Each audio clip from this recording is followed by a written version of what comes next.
Well, welcome back to IrishRacing.com's Jump to It betting show for this weekend. Obviously, the calm before the storm again with Cheltenham not too far away now. But what we're going to be doing here on today's show is going through our experts' top tips. So the nap, the value angle and the long shot as ever. We're going to go into detail on the form lines from Ed Quigley and Stephen Harris. But before we get into that, chaps, I want to kind of discuss something that maybe you're going to see on our social media here on Irish Racing. Cheltenham Festival or a Caribbean cruise? Ed, start with you. What would you rather do? Cheltenham Festival. Move on. Look, it's a good one. I quite fancy the Caribbean cruise, but I do know if you put in a good word with Vincent Finnegan, who runs that competition, I think he's offering 3 weeks in his Valencia mansion as a third prize, so it might be worth slipping that in if it comes down to it. Yeah, if you want to put up details of that competition, you can see on the website right now. So there's, big prize up for grabs. If you enter the competition on the website, you have the choice of basically winning a trip to the Cheltenham Festival or a Caribbean cruise. If you win the prize, it's up to you. To enter the competition is fairly straightforward as you go onto the site.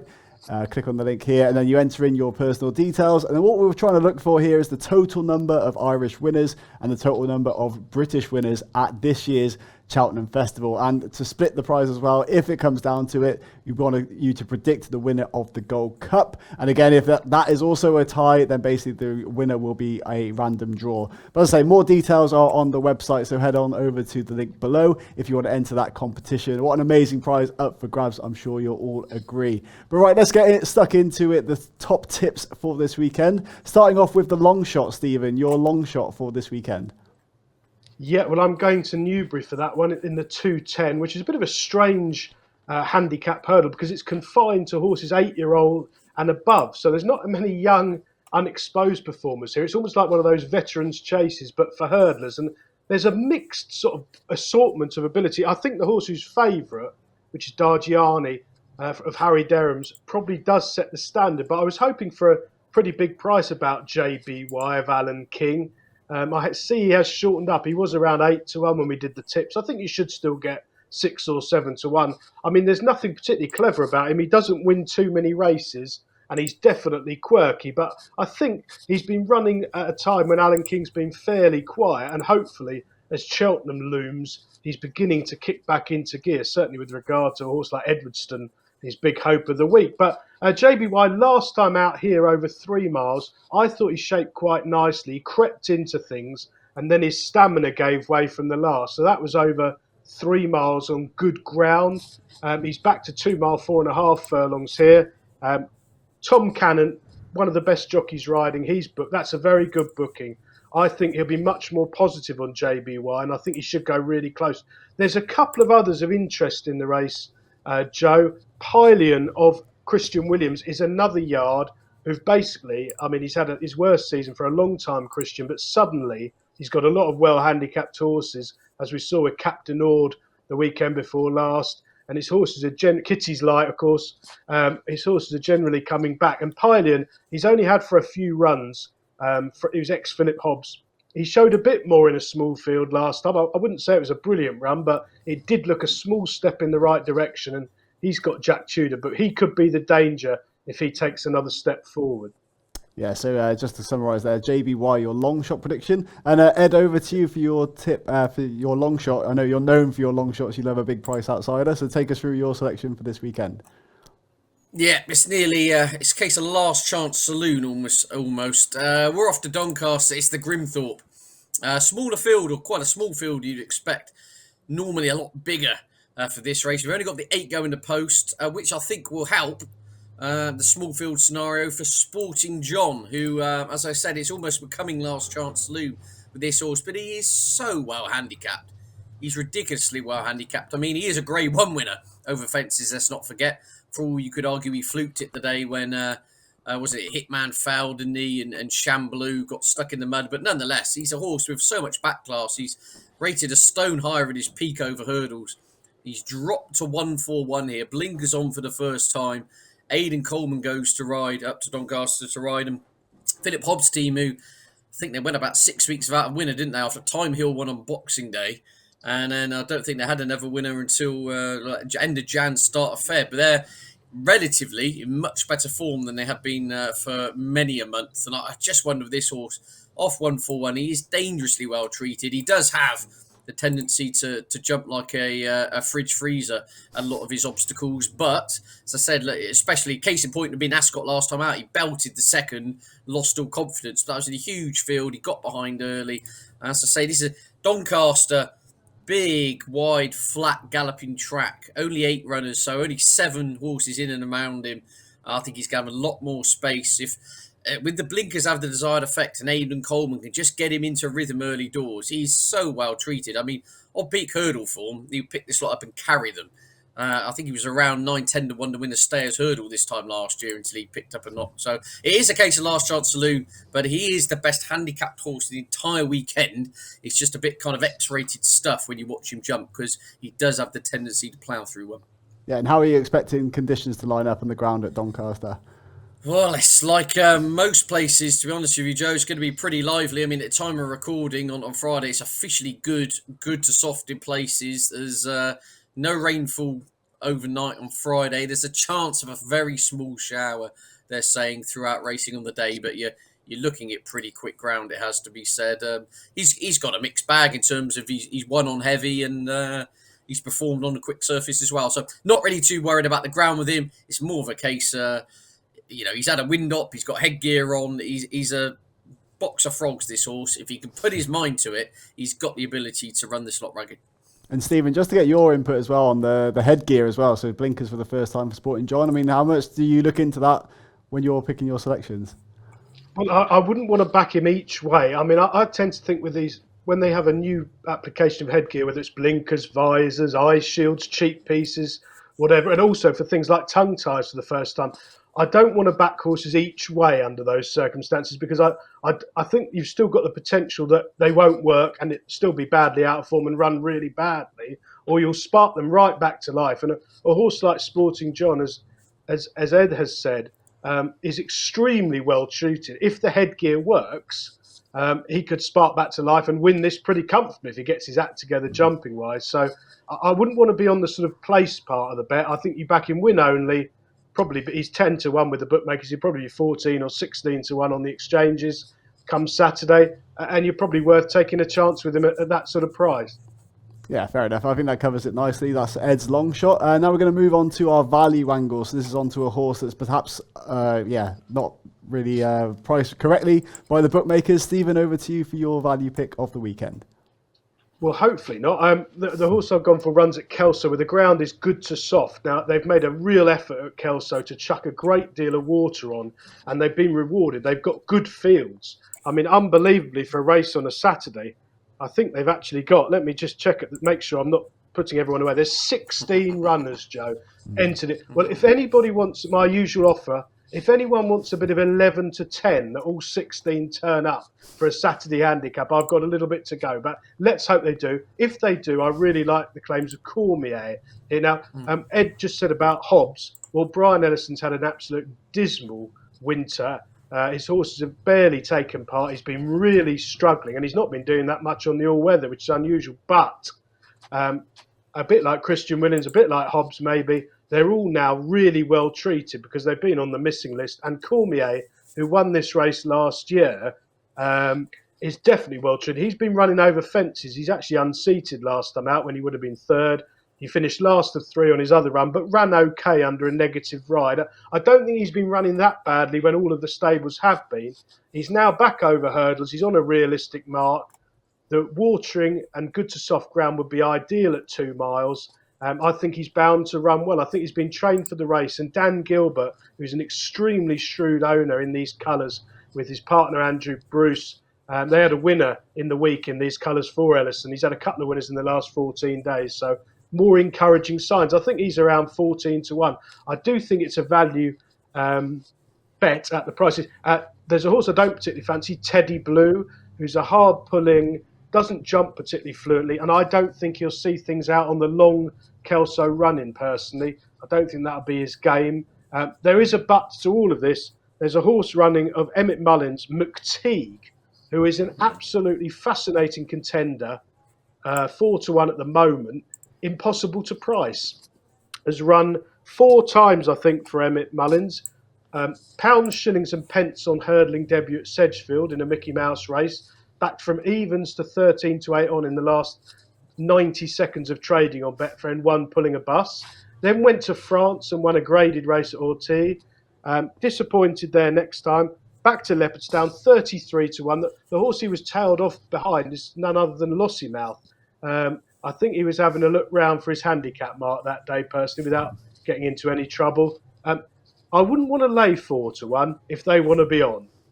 Very, very hard horse to assess. I would imagine has been laid out for this race. Own Patsy Byrne, likes a bet. 4-1 could be the wrong price. If they want to be on, I wouldn't be standing in the way. Fair enough. And over to you, Ed, as well, for your value angle, please.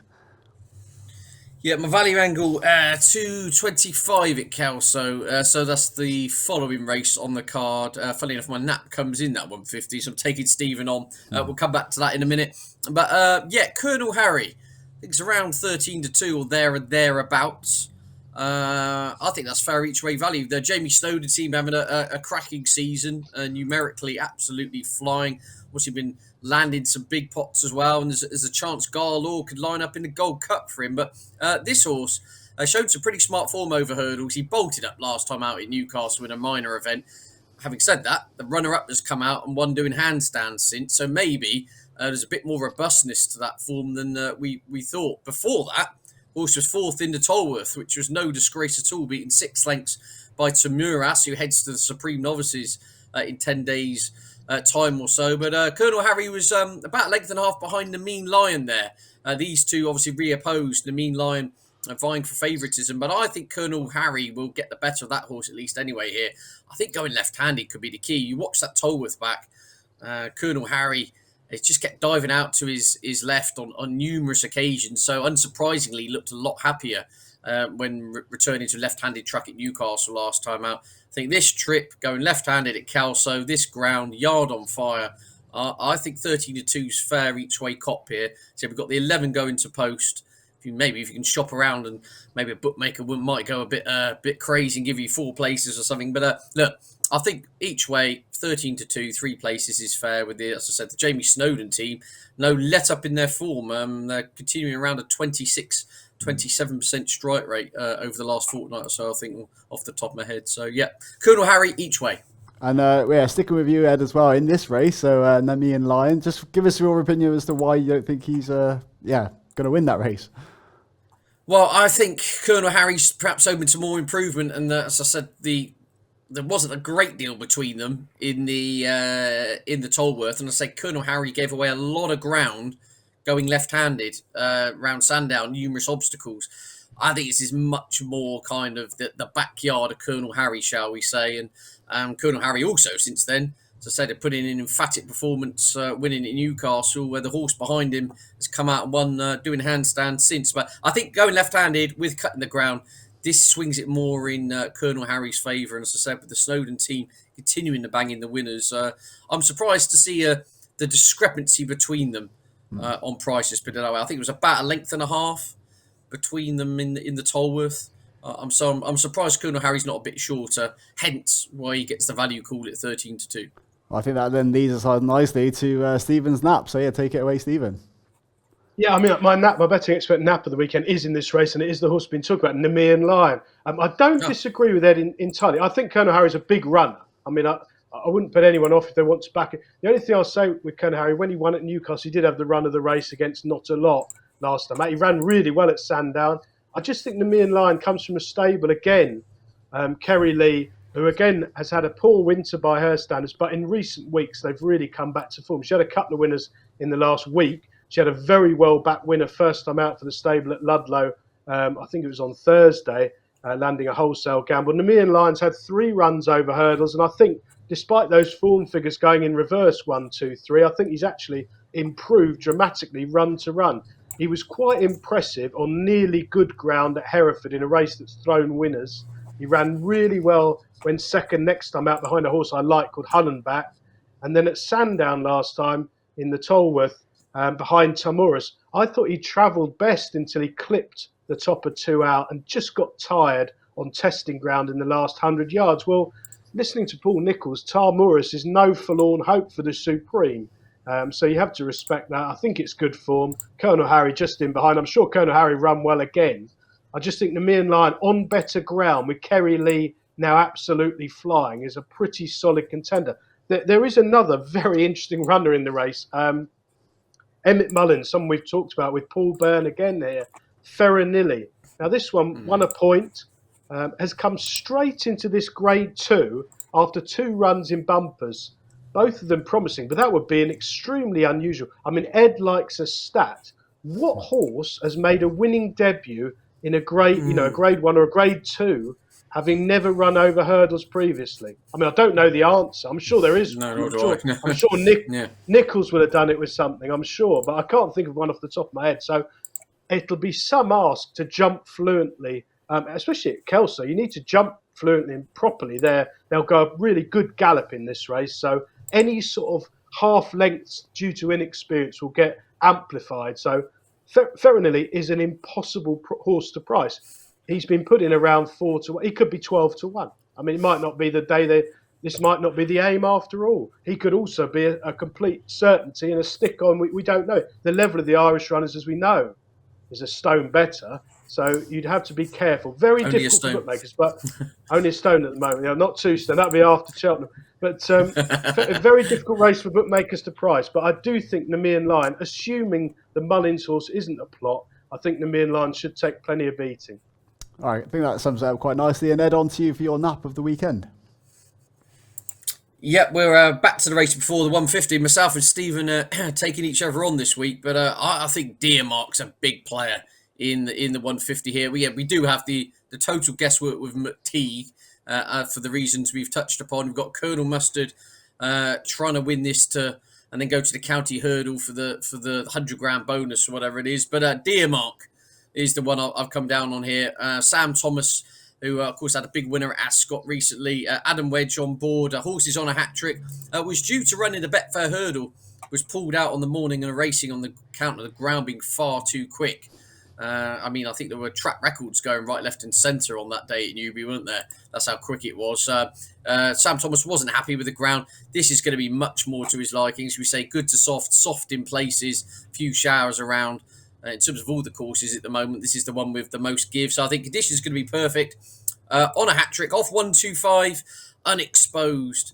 And he's a strong traveller. He's a very well bred sort as well. He's closely related to Best Mate, believe it or not. You actually look at him, should make up into a smashing chaser in time. But I just think there's so much upside to this horse. He travels well. He'll enjoy this big field scenario. He'll enjoy the 16-runner scenario, as Stephen would say.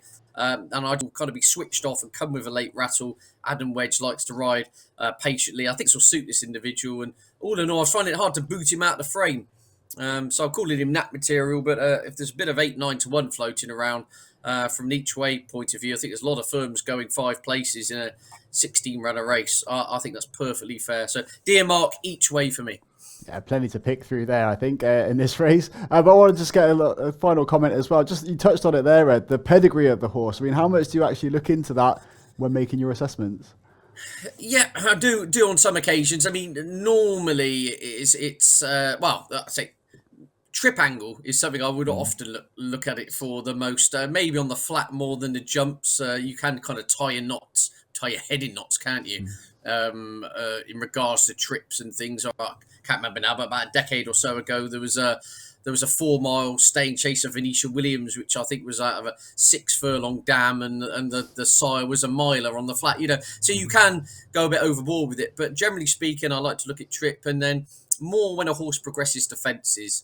Look, such is the way of breeding now. You're getting flatbreds popping up right, left and centre and doing pretty well and to pretty good effect. But there is still part of me that does look for that old-fashioned kind of staying chase family. And I do like those types when you head over those staying trips and 3 miles. Whereas some of the, how shall I say, your Fame and Glories, perhaps your McPhees, some of these new kind of, classic flat horses, just sometimes question whether they've got that kind of old jumping pedigree in them sometimes, and they can worry themselves out of it when they see a big obstacle in front of them. But generally speaking, I use it a lot for trip.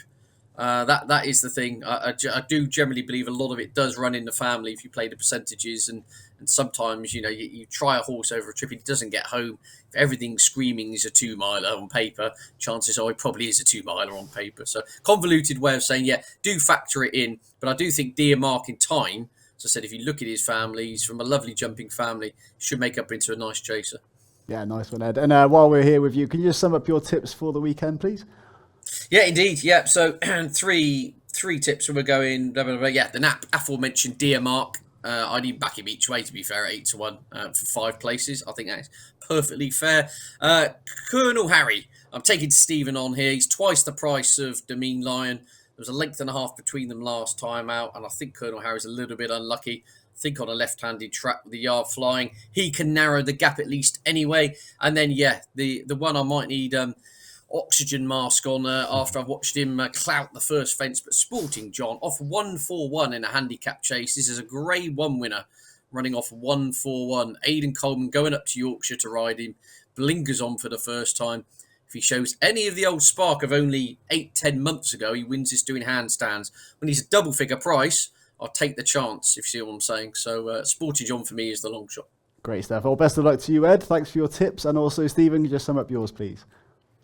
Yeah, the betting expert nap of the weekend runs at Kelso in the 225. Kerry Lee's Nemean Lion. Stable now absolutely flying. Much better ground. Really will suit. I think good to soft would be absolutely ideal. And the long run in at Kelso should bring his stamina into play. It'll suit him. He's open to a lot more improvement now the yards hit form. The value angle selection, similar sentiments in a way. In the 150 at Kelso, Brian Ellison been on the missing list for months, but recent signs are more encouraging. Cormier, not really taken to fences, but he's shaped as though in reasonable form the last twice. He's back down to a winnable mark. He won this race last year. Bit of cut in the ground, back at 2 miles, back over hurdles. Quinlan booked, must go well. And the long shot, 2:10 at Newbury in that seniors handicap hurdle. JBY, who I thought just didn't quite get home over 3 miles at Newbury at the last meeting, back in trip to an extended 2-mile 4. Tom Cannon booked, should go really close. Perfect stuff. Well, yeah, I think they're all horses for your irishracing.com trackers. I know I've added them into mine, so best of luck for you. And chaps, thanks a lot for your advice and tips this weekend. We'll be back very soon with plenty more advice, obviously with Cheltenham coming up. We're actually going to be in attendance as well at Navan and Leopardstown this weekend. Emma Nagel will be on the ground giving out interviews and trying to get in all the latest bits of knowledge and key insights. So stay tuned to the channel for more from her, as well as people on the ground in Navan and Leopardstown. But that wraps it up for today's show. So thanks a lot for watching. And if you do follow our experts' advice, please do gamble safely.